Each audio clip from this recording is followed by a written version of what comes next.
ಗೆಲುವಿನ ಕ್ರೆಡಿಟ್ ಈ ಆಟಗಾರರಿಗೆ ಸೇರಬೇಕು. ರೋಹಿತ್ ಶರ್ಮಾ ಹೊಗಳಿದ್ದು ಯಾರನ್ನ? ಚಾಂಪಿಯನ್ಸ್ ಟ್ರೋಫಿಯಲ್ಲಿ ಟೀಂ ಇಂಡಿಯಾ ಬದ್ಧ ವೈರಿ ಪಾಕಿಸ್ತಾನವನ್ನು ಸೋಲಿಸಿದೆ. ಟಾಸ್ ಗೆದ್ದು ಮೊದಲು ಬ್ಯಾಟ್ ಮಾಡಿದಂತಹ ಪಾಕಿಸ್ತಾನ 49.4 ಓವರ್ನಲ್ಲಿ ಎಲ್ಲಾ ವಿಕೆಟ್ಗಳನ್ನು ಕಳೆದುಕೊಂಡು 241 ರನ್ಗಳನ್ನು ಗಳಿಸಿತ್ತು. ಈ ಗುರಿಯನ್ನು ಬೆನ್ನು ಹೊತ್ತಿದಂತಹ ಭಾರತ 42.3 ಓವರ್ನಲ್ಲಿ 4 ವಿಕೆಟ್ ಕಳೆದುಕೊಂಡು ಗೆಲುವನ್ನು ಸಾಧಿಸಿದೆ. ವಿರಾಟ್ ಕೊಹ್ಲಿ 111 ಬಾಲ್ಗಳನ್ನು ಎದುರಿಸಿ 100 ರನ್ಗಳನ್ನು ಗಳಿಸಿದರು. ಪಂದ್ಯ ಮುಗಿದ ಬಳಿಕ ಮಾತನಾಡಿದಂಥ ಕ್ಯಾಪ್ಟನ್ ರೋಹಿತ್, ಪಂದ್ಯದ ಆರಂಭದಲ್ಲೇ ನಮ್ಮ ಬೌಲಿಂಗ್ ವಿಭಾಗ ಒಳ್ಳೆಯ ಕೆಲಸ ಮಾಡಿತು. ಎದುರಾಳಿ ತಂಡದ ಸ್ಕೋರ್ ಕಟ್ಟಿ ಹಾಕುವಲ್ಲಿ ಬೌಲರ್ಸ್ ಯಶಸ್ವಿಯಾದರು. ಲೈಟಿಂಗ್ಸ್ನಲ್ಲಿ ಬ್ಯಾಟ್ ಮಾಡೋದು ಚೆನ್ನಾಗಿರುತ್ತೆ, ಆದರೆ ರನ್ ಗಳಿಕೆಯು ನಿಧಾನವಾಗಿರುತ್ತೆ ಅಂತ ತಿಳಿದಿತ್ತು. ಅನುಭವದ ಆಧಾರದ ಮೇಲೆ ಬ್ಯಾಟಿಂಗ್ ಲೈನಪ್ ಅನ್ನು ಮಾಡಿಕೊಂಡಿದ್ವಿ. ಅಕ್ಷರ್ ಪಟೇಲ್, ಕುಲ್ದೀಪ್ ಮತ್ತು ಜಡೇಜಾಗೆ ಕ್ರೆಡಿಟ್ ಸಲ್ಲಬೇಕು. ಅವರು ತಮ್ಮ ಕೆಲಸವನ್ನು ಅದ್ಭುತವಾಗಿ ನಿಭಾಯಿಸಿದರು. ರಿಜ್ವಾನ್ ಮತ್ತು ಶಕಿಲ್ ಉತ್ತಮ ಪಾರ್ಟ್ನರ್ಶಿಪ್ನಲ್ಲಿ ಆಟ ಆಡ್ತಾ ಇದ್ರು.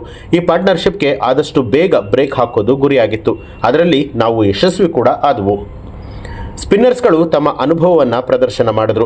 ಇಲ್ಲಿ ನಾವು ಪಾಂಡ್ಯ ಅವರನ್ನು ಕೂಡ ಮರೆಯುವಂತಿಲ್ಲ. ಹರ್ಷಿತ್ ಮತ್ತು ಶಮಿ ಕೂಡ ಚೆನ್ನಾಗಿ ಬೌಲಿಂಗ್ ಮಾಡಿದ್ರು. ನಮ್ಮಲ್ಲಿ 6 ಬೌಲರ್ಗಳಿದ್ದಾರೆ. ಎಲ್ಲರಿಗೂ 10 ಓವರ್ ನೀಡುವಂಥದ್ದು ಸ್ವಲ್ಪ ಕಷ್ಟ. ನಿನ್ನೆಯ ಪಂದ್ಯದಲ್ಲಿ ಅಕ್ಷರ್ ಮತ್ತು ಕುಲ್ದೀಪ್ ಅದ್ಭುತವಾಗಿ ಆಟ ಆಡಿದ್ರು. ಜಡೇಜಾ ಅವರು ಹಿಂದಿನ ಪಂದ್ಯದಲ್ಲಿ ಉತ್ತಮವಾಗಿ ಆಡಿದ್ರು ಅಂತ ಹೇಳಿದ್ರು.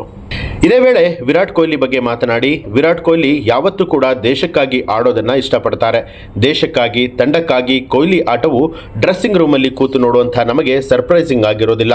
ಅದೆಷ್ಟೋ ಬಾರಿ ಕಠಿಣ ಪರಿಸ್ಥಿತಿಯಲ್ಲೂ ಕೂಡ ತಂಡವನ್ನು ಗೆಲ್ಲಿಸಿಕೊಟ್ಟಿದ್ದಾರೆ. ಶ್ರೇಯಸ್ ಅಯ್ಯರ್ ಕೂಡ ಗೆಲುವಿಗೆ ಕಾರಣ ಆದರು. ನಾನು ಕೂಡ ಬೌಂಡರಿಗಳನ್ನು ಬಾರಿಸುವಲ್ಲಿ ಯಶಸ್ವಿಯಾದೆ ಅಂತ ಹೇಳಿದರು. ಇನ್ನು ಅಕ್ಷರ್, ಕುಲ್ದೀಪ್ ಮತ್ತು ಜಡೇಜಾಗೆ ಕ್ರೆಡಿಟ್ ಸಲ್ಲಬೇಕು. ಅವರು ತಮ್ಮ ಕೆಲಸವನ್ನು ಅದ್ಭುತವಾಗಿ ನಿಭಾಯಿಸಿದರು. ರಿಜ್ವಾನ್ ಮತ್ತು ಶಕಿಲ್ ಉತ್ತಮ ಪಾರ್ಟ್ನರ್ಶಿಪ್ನಲ್ಲಿ ಆಟ ಆಡಿದ್ರು. ಈ ಪಾರ್ಟ್ನರ್ಶಿಪ್ಗೆ ಆದಷ್ಟು ಬೇಗ ಬ್ರೇಕ್ ಹಾಕೋದು ಗುರಿಯಾಗಿತ್ತು.